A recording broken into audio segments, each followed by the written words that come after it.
नमस्कार व्यूअर्स, मैं हूं अमीश देवगन और आप देख रहे हैं आर पार, देश का सबसे ज्यादा देखे जाने वाला प्राइम टाइम कार्यक्रम डिवाइड एंड रूल, यानी बांटो और राज करो। वैसे तो यह फॉर्मूला अंग्रेजों का था, लेकिन खुद को पिछड़ों का सो कॉल्ड मसीहा बताने वाली कुछ पार्टियां शायद सत्ता के इसी फॉर्मूले पर निरंतर काम कर रही हैं। इसलिए यह पार्टियां आपको ना तो रामचरितमानस पर कोई सफाई सुनने देंगी और ना ही किसी चौपाई का असली अर्थ बताएंगी। आज मैं तथ्यों के साथ इनके सियासी एजेंडे की पोल खोलूंगा। जो नेता 2024 के टारगेट के लिए अपना सियासी एजेंडा सेट करने में जुटे हैं, उनकी पॉलिटिक्स को आज एक्सपोज करने का दिन है।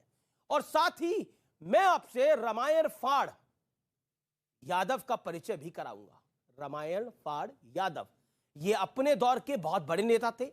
इनका असली नाम तो कुछ और था, लेकिन इनका नाम रामायण फाड़ यादव क्यों पड़ा, किस तरह से पड़ा, इनके सियासी करियर पर पूर्ण विराम कैसे लग गया, यह पूरी कहानी आज उन तमाम नेताओं के लिए बड़ी आई ओपनर साबित होगी जो पानी पी पी कर रामचरितमानस को लगातार कोस रहे हैं। लेकिन बड़ा सवाल कि क्या रामचरितमानस की आड़ में कोई बड़ा पॉलिटिकल खेल, सियासी खेल खेला जा रहा है? आज जनता जनार्दन के बीच, देश के युवाओं के बीच होगी सबसे बड़ी बहस, सबसे बड़ी चर्चा। मानस का विरोध 2024 के लिए है एक बड़ा प्रयोग। स्वागत है आपका आर पार में।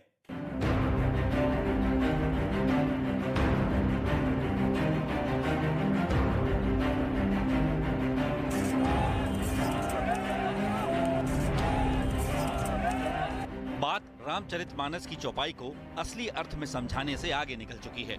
अब तो सिर्फ ये साबित करना है कि मानस विरोध के पीछे असली एजेंडा क्या है। तो पहले ये तस्वीर देखिए। लखनऊ में समाजवादी पार्टी कार्यालय के बाहर लगा ये पोस्टर पूरे एजेंडे की पोल खोल रहा है। इस पर लिखा है, जो शूद्र की बात करेगा वो दिल्ली पर राज करेगा। यानी रामचरितमानस बहाना है, असली निशाना तो सत्ता पाना है।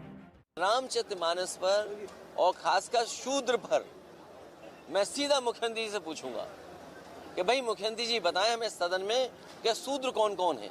मैं मुख्यमंत्री जी से पूछने जा रहा हूं कि मैं शूद्र हूं कि नहीं हूं। और अगर अभी भी कोई शक रह गया है तो जरा बिहार वाला ये वीडियो देख लीजिए, जिसमें रामचरितमानस को नफरत वाला ग्रंथ बताने वाले शिक्षा मंत्री प्रोफेसर चंद्रशेखर कथित तौर पर ये ज्ञान दे रहे हैं कि इस मुद्दे को कैसे उठाना है, किसे टारगेट करना है। उसने संजोग से 1951 का एक एडिशन मिल गया किताब का। जी जी। इस ढंग से बोलने से ना लोग नाराज नहीं होगा, जो भगवान को तो बचा के चलिएगा ना, क्योंकि हिंदू समाज है। जी जी। हार्ड लाइन लीजिएगा तो लोग गुस्सा हो जाएगा। हम लेते भी नहीं है उस ढंग से, इसलिए हम रामचरितमानस के जो अंश है उस पर हम चर्चा किए हैं। हम भेजते हैं अभी आप उदय बाबू को, प्रोग्राम बनाएंगे, प्रोग्राम बनाएंगे। राम को सिमरतल्ला भी देखना है। बाकी का एजेंडा इन बयानों से अपने आप साफ हो जाएगा। उसमें कुछ शब्द या कोई एक चौपाई, दो चौपाई ऐसी हैं जिससे हिंदू समाज का एक बड़ा तबका आहत होता है। महिलाएं आहत होती हैं, पिछड़े दलित आदिवासी आहत होते हैं। तो मुझे लगता है कि उसको हटा देना चाहिए। तो क्या वाकई रामचरितमानस के विरोध की आड़ में कोई बड़ा सियासी षड्यंत्र रचा जा रहा है? आज इसी पर जनता जनार्दन के बीच होगा सबसे बड़ा संवाद। तो आज इसी विषय पर होगा जनता जनार्दन के बीच में सबसे बड़ा संवाद। मेरे साथ बहुत सारे मेहमान हैं। जनता जनार्दन है, युवा है, साधु संत हैं। लेकिन अब मैं आपको विश्लेषण बताऊंगा। अब मैं आपके सामने रामचरितमानस पर अज्ञानता को समाप्त करने वाला एक विश्लेषण पेश करूंगा, जिसका वर्णन बाबा तुलसीदास ने महाकाव्य श्री रामचरितमानस में किया है। बात उस वक्त की है जब श्री राम लंका जाने के लिए समुद्र से 3 दिन तक याचना करते रहे, लेकिन अहंकारी समुद्र ने मार्ग तो छोड़िए, प्रभु श्री राम को उत्तर तक नहीं दिया। नाराज प्रभु श्री राम ने समुद्र पर बाण तान दिया। रामचरितमानस में लिखा है कि विनय न मानत जल्दी जड़, गए 3 दिन बीत, बोले राम सकोप तब, भय बुन होए न प्रीत। घबराए समुद्र का, अहंकार टूटा और वो श्री राम की शरण में आ गया। श्री रामचरितमानस में लिखा है कि समुद्र ने कहा, सभय सिंधु गही पद प्रभु केरे, क्षमऊ नाथ सब अवगुण मेरे, गगन समीर अनलधर धरणी, इन कहीं नात सहज जड़ करनी। इसका अर्थ है, हे प्रभु मेरे सब अवगुण क्षमा कीजिए। आकाश, वायु, अग्नि, जल और पृथ्वी, इन सबकी करनी स्वभाव से ही जड़ है, यानी इन सभी चीजों में सोचने समझने की शक्ति कतई नहीं है।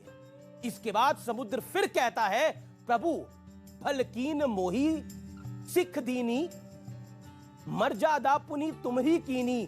धोल गवार शूद्र पशु नारी, सकल ताड़ना के अधिकारी। ये समुद्र कहता है प्रभु राम से, प्रभु राम नहीं कहते हैं।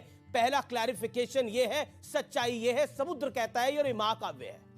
अच्छा किया हे प्रभु, इसका अर्थ है, हे प्रभु आपने अच्छा किया जो मुझे शिक्षा दी, लेकिन सभी जीवों का स्वभाव भी आपने ही बनाया है, वो अपने जीवन में बेहतर बर्ताव कर सके, इसके लिए ढोल गवार शूद्र पशु नारी, ये सभी मेरी तरह शिक्षा के अधिकारी हैं। उस दौर में नारियों को पढ़ाया नहीं जाता था, इसलिए यह बात कही गई। श्री रामचरितमानस में तुलसीदास जी के मुताबिक यह समुद्र का श्री राम से संवाद है।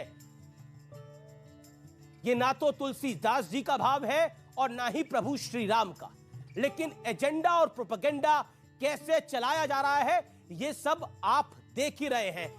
और मैं यहां नहीं रुकूंगा। अगर शूद्रों की बात करी जाए तो उस दौर में शूद्र कौन था? उस दौर में शूद्र वो था जो अशिक्षित था, जो कहीं ना कहीं उसका किसी वर्ण और जाति से संबंध नहीं था। और इसकी चर्चा डॉक्टर भीमराव अंबेडकर ने भी अपनी किताब में करी है। तो कितना बड़ा एजेंडा चलाया जा रहा है।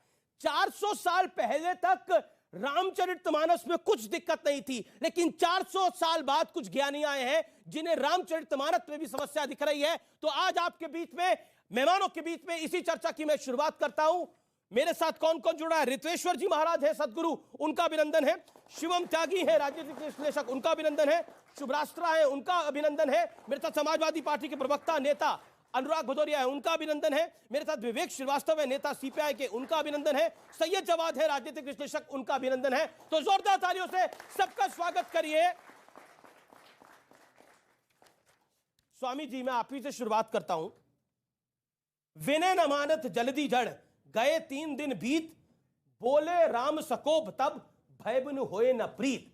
यानी भय बिन किसी से प्रीति नहीं होती, लेकिन यहां तो रामचरितमानस की प्रतिलिपियां फाड़ी जा रही हैं, भय तो है नहीं। न्यूज़ 18 इंडिया की web series FIR number 208 streaming today.